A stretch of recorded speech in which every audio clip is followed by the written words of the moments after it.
Okay, next I'd like to introduce to you the game Dragon Stripes. Dragon Stripes is a game where victory is based on your luck and chance. So there's 2 to 6 players, and each player gets a chance. And when on their turn, they get to move the knight upward towards the dragon, trying to get as many jewels as they can. And when the game ends, the player with the most jewels wins. Okay, and so how do we get these jewels? It's really simple. So the player starts by drawing a card and showing what it is. So if we see, it's a moving forward card, and we move by 3 steps. And so 1, 2, 3. And when you move to those steps, each movement has a corresponding number of jewels. And so 3 jewels. We move that, and the player doesn't take it, but it goes into the middle. And then so when it goes into the middle, now you can choose either you want to stop your turn or you want to keep going.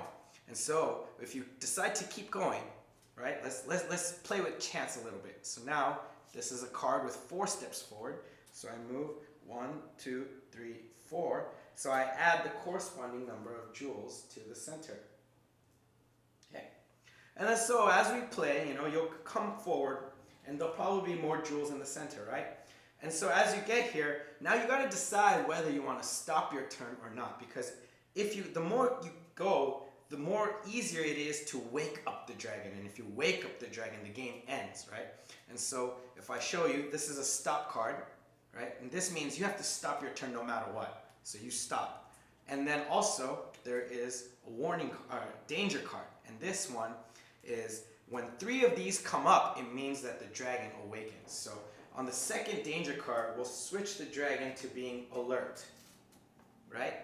And then on the third one, it's over, game over, okay?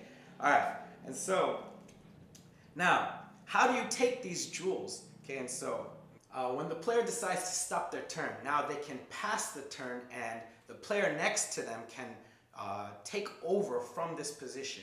And so if they want to take over from that position, they have to pay the price, they have to pay the cost. So depending on how many jewels are here, they'll pay up in order to take over. And so they have to pay to take over. And if no player takes over, then the original player can take the jewels, okay?